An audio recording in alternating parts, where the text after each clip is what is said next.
ladies and gentlemen, boys and girls, and all my non-binary people. Welcome to my Artist on Artist live interview.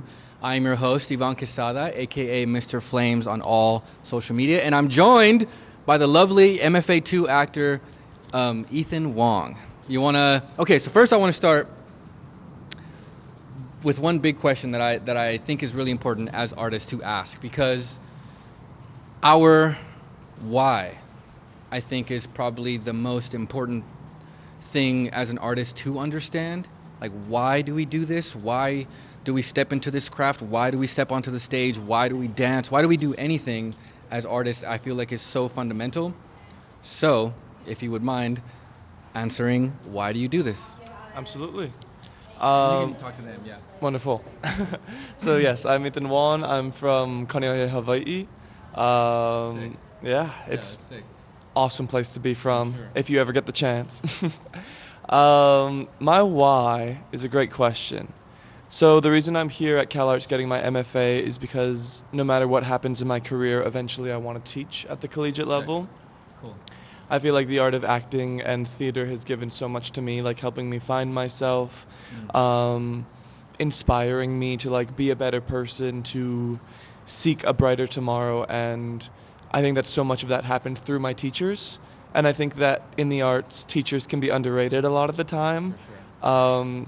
And I'm lucky enough because I've heard horror stories of high school theater teachers or like the crazy Meisner teacher. Oh God, yeah. But I've been so blessed to have like just the best teachers I could ever ask for. So if I could be that teacher for the next generation, I would love to do that. Now, if I could have a very successful Hollywood or Broadway career before teaching, I'm not saying no. Of course. Producers hit me up, Right, but but yeah. So That's eventually, funny. I want to teach. That's cool. I like that. So, I like that you said that because I've also gotten really lucky with a lot of the professors that I've had.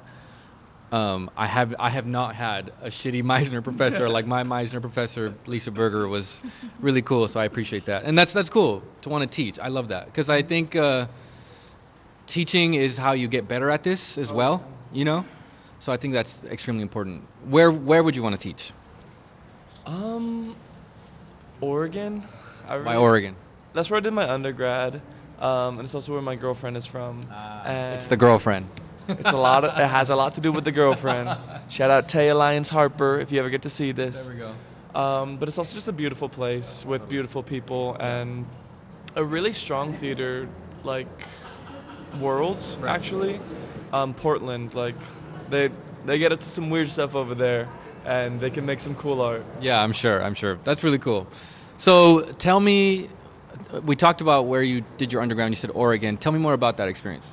Yeah, so I actually went to the same undergrad as Kailea. Oh, cool. Okay. Who is one of your classmates. Yes, you guys will meet her eventually, Kailea. She's in my cohort. She's lovely. Yeah, so I went to Pacific University in Forest Grove, Oregon, which is like a small town an hour west of Portland. Okay. So a super small theater program there, actually. I was one of 2 theater majors in my year. Like that's the level of small I'm talking about. But it's led by the wonderful Ellen Margolis, who is a MFA playwright from Berkeley, I believe, and just like an absolute theater animal. Like she's from like the older generation, so she has a discipline she expects, sort of similar to Miriana when you get there. Yeah. But like she's also so modern still and like progressive and like she really branched because at first I was like, oh yeah, realism, that's the only way to do art. Like if you're not trying to be a real person, what are you even doing? Right. But then I did Far Away by Carol Churchill with her. Okay, cool. And just like she had us read Mr. Burns, a post-electric play, I think it's called, which is just a trip of a time, and she was able to really branch like how to actually express yourself, and it doesn't always have to be in the form of here's my objectives, here's what's happening in a realistic scenario. and it can be so much more than that. Right. And that can still live. Of course. Like there's room for both There's room always. for both, of course. Yeah. Yeah. You can definitely hold space for both. Yeah. Yeah. That's really cool. And so, how long were you there? I was there for 3.5 years technically. I was the drama club president for 2 of those years, and the treasurer for another one. I was able to start a lot of cool programs there. I was on the first haunted house. Okay. Like sick. when I was a treasurer, we did our first haunted house, and it was like a huge success. Like Yeah. 300 to 400 people came out. Yeah. It was free. It was just like a good opportunity for the community. And we kept doing that throughout my tenure. Yeah. That's not really the right word, but my time there, and, Yeah. and like it just kept getting bigger and like higher budget, more Yeah. people coming out, and it was awesome. We also started up a program where we would have people, either current students or former students, submit 10-minute plays. Okay. And we called it Theater by the Minute, and it was just like an opportunity for alumni and artists to like see their work done. Because if you've ever written a play, like writing a play and producing that play is just two different worlds. Two different worlds for sure. Yeah. And it's also a great opportunity because not everyone can get casted in the main stage shows. So it's just and I believe that like school is so important, obviously, but you will learn the absolute most from just doing theater. So I just wanted to create more opportunity for more theater in that school. That's beautiful. And I'm glad that you said that too, that school is important, because my next question for you was why did you choose to go to school for acting? Because I know I feel like in the mainstream people think, oh, you can just go to Hollywood and go to school. So what made you make the decision to go to school instead of just like going to Hollywood or something? Yeah. A lot of it came from a little bit of like insecurity. As much as I would have loved to just say like screw it and just move to Hollywood and start auditioning, I didn't feel like I quite had it yet. And I still don't think I quite have it. Like I'm sure I could get some stuff, and I've gotten some professional stuff, but like I know I'm not at my potential. And like if you're not gonna show yourself at your best, what are you even doing? Right. So you came here to train. I came here to train, and I came here to experience different ways of doing theater. Part of the reason I came to CalArts is to challenge myself to do weird theater, like I said. And I mean, right now I'm doing the misanthrope that takes place in a strip club where I wear like a mini skirt that barely covers my butt, and we're just doing it in such like a uniquely CalArts way, I would say. Very like queer and like sex positive, and it actually flips the script on its head a little bit, where it's Selemen becomes the protagonist instead of Alceste, who it's written for, but Alceste is a jackass. so we've embraced that, and it's been a lot of fun. And then also came to school so I could teach college. Right, of course, because you have to have a master's to teach, for sure. Yeah. So yeah, that's. What about you? Sick. Oh, me. Oh my gosh.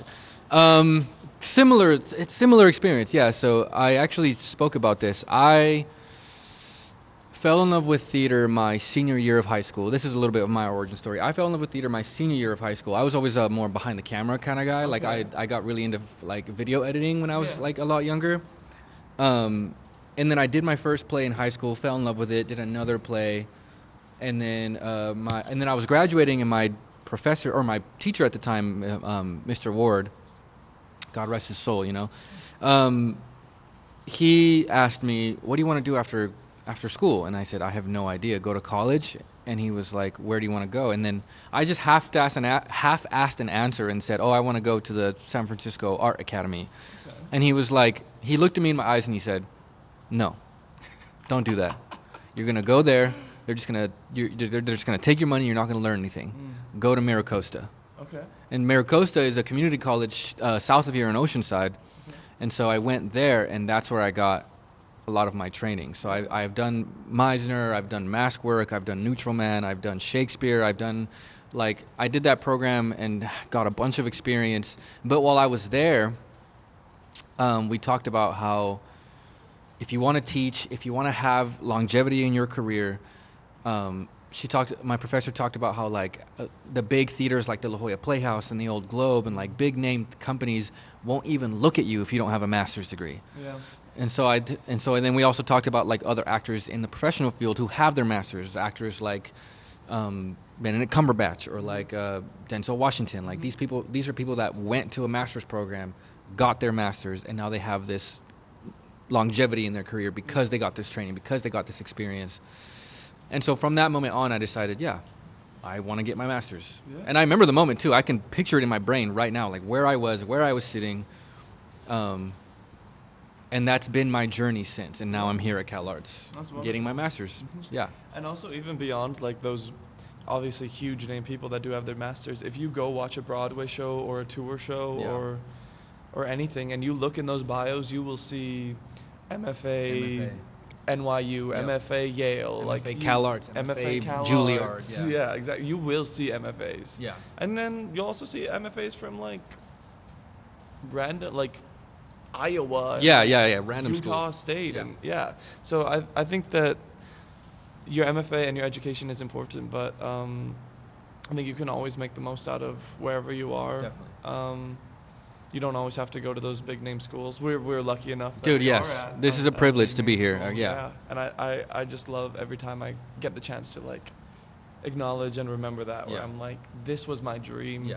2 years ago. When Yeah. I'm up at 3 a.m. trying to memorize a play. And you're stressed out. And I'm stressed out and I'm like, oh, I can't stand it here. I'm like, 2 years ago, this was your absolute Yeah. dream and you couldn't believe you got in. Yeah, and now we're living it. Exactly. Yeah. That's really cool, yeah. So tell me that story actually. What made you want to come to CalArts specifically? Like, what was your like process to like start here? Yeah. So it a little bit starts in high school, to be honest. We would have like college days where like representative from different colleges would come to our school and like talk to us about their school. And at this point, I was doing musical theater, and I couldn't really sing. So, Yeah, it took me a while to get there too. so that's kind of why I stopped doing musical theater. But I wanted to go to an art school, and CalArts came for one of these days, but it was only like for animation. Okay. But I went anyways because I was like, oh my god, this school sounds so cool. Yeah. And I was just looking at it, and I was like, oh my god, like that is like the life of Victorious, the TV show.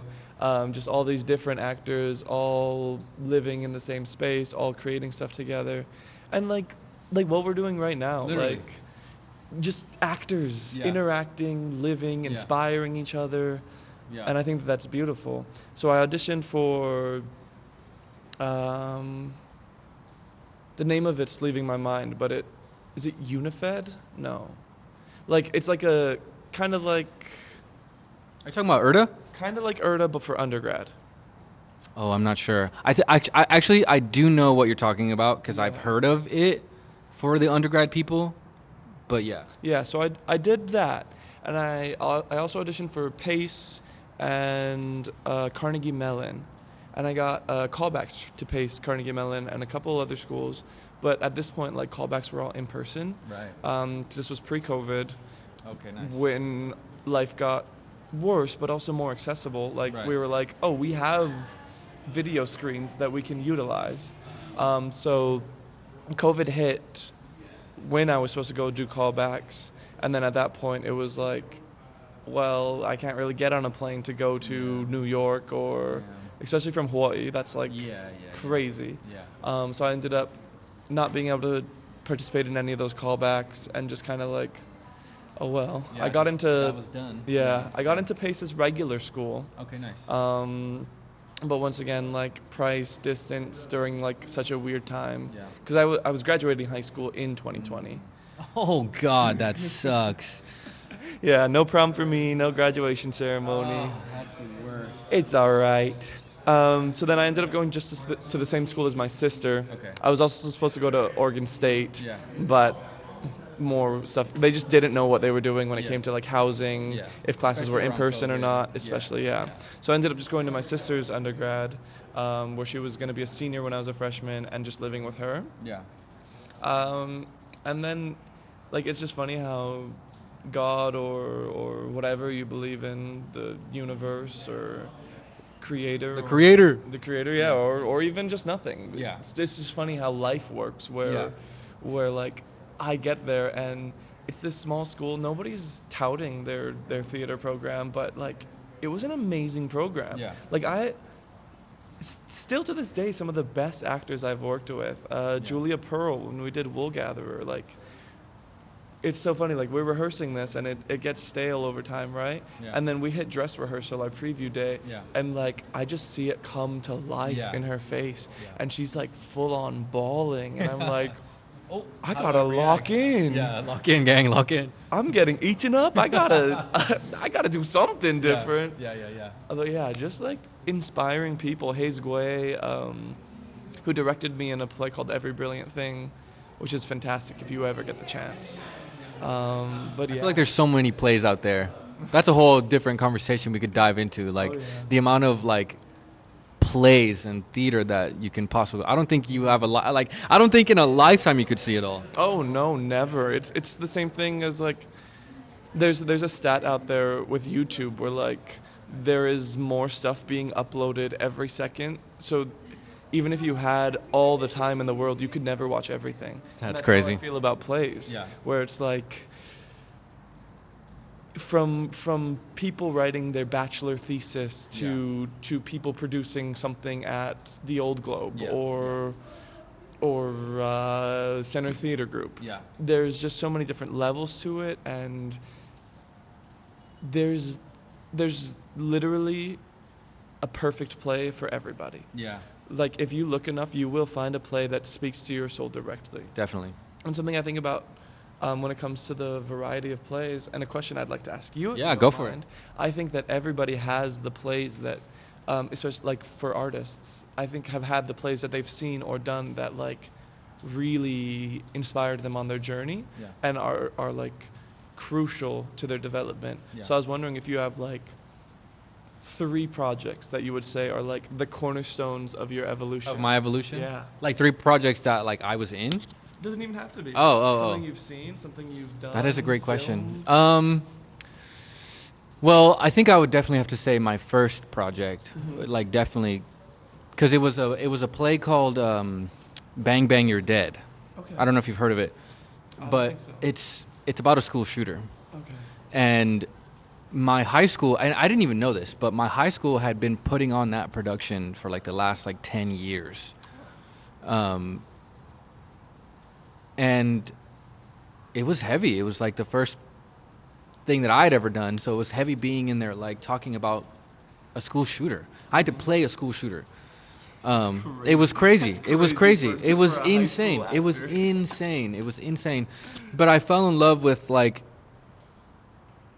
the way that connected people. Mhm. The way that like inspired people to come up to me and like have conversations with me about their life and their experience, because this show, obviously, yes, it was about a shooter, but it was also about like mental health and like and vulnerability and connection with friendships and stuff like that. And so like because the whole play kind of happens in his head, Okay. and he talks to the 5 people that he killed, Mhm. and he like has like full on conversations with them, Yeah.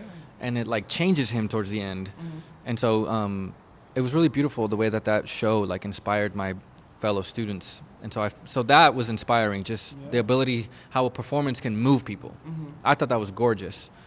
And then another project that really inspired me was my first musical. I was Okay. in Freaky Friday.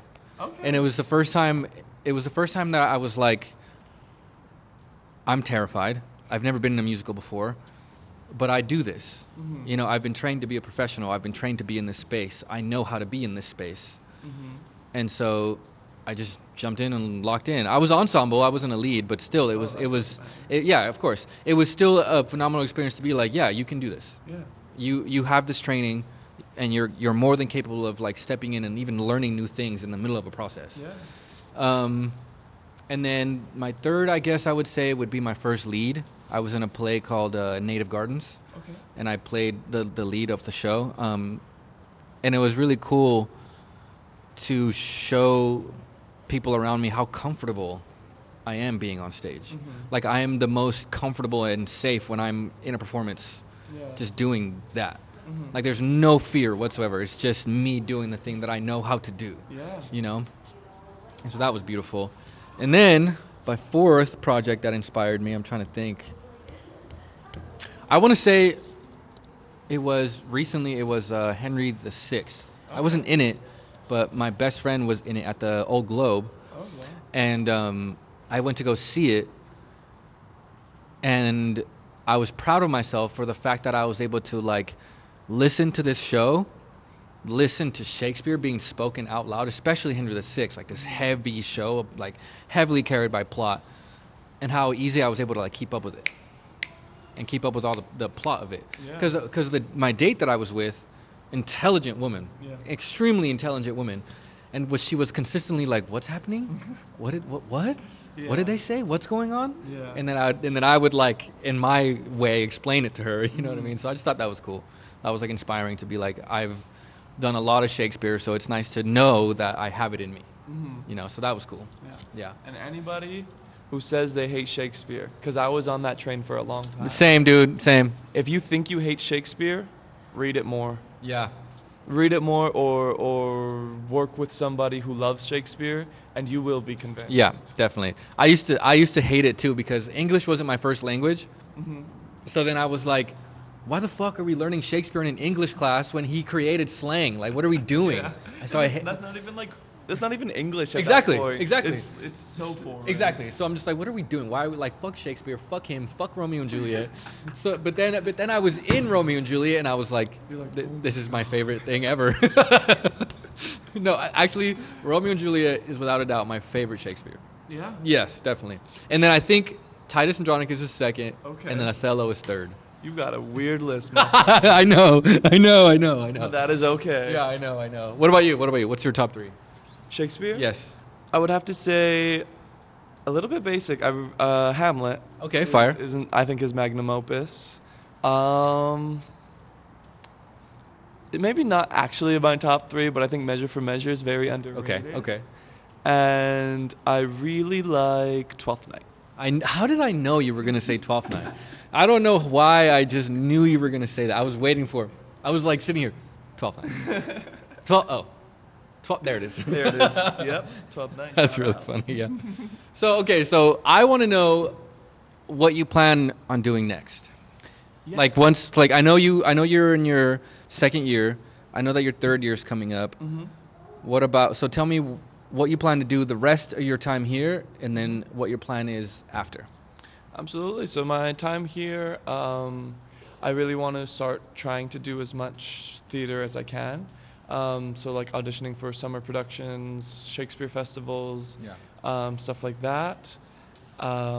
Also, I do have an agent back home, so I do send in random auditions for projects every now and then, which are like, you know how auditions go. Yeah. It's always a shot in the dark. Yeah, for sure. But really, I just want to make use of my time here, grow as much as I can as an artist and actor, but also like paying attention to my teachers and how they're teaching, so that I can utilize that in other ways. Yeah.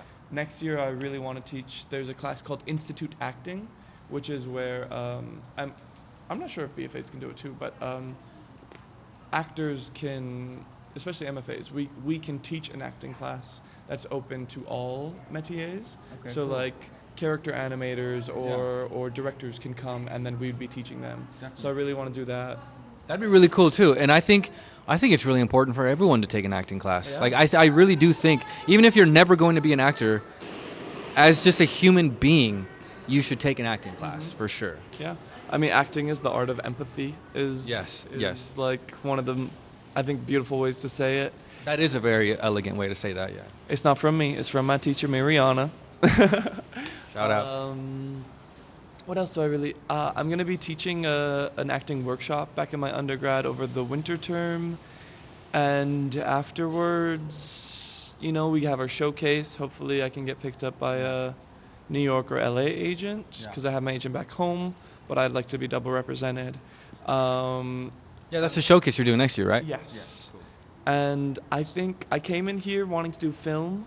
I'm growing more and more in love with theater every day. So I'm starting to feel like New York might be the place for me. Um, Seattle and Yeah, Portland. Yeah. Seattle and Portland also have beautiful theater scenes. Definitely. So really, whatever I can get after this. Definitely. I'm giving myself at least 2 years of trying to do the grind, Yeah. of trying to become a professional actor. Yeah. And then after that, then, well, I'll probably start applying for like what's called adjunct professorships, like Yeah. as soon as possible. Yeah. Because obviously you can teach and perform at the same time. Totally. Our teachers do it. Yeah. But yeah, so after this, it's right into the grind. I'd like to at least get one professional show under my belt before graduating, though. Oh, Or at yeah. least Yeah. a second professional show. Definitely. Yeah. That's cool. I like that. Well, we're going to close this out here pretty soon, but the last question that I have for you is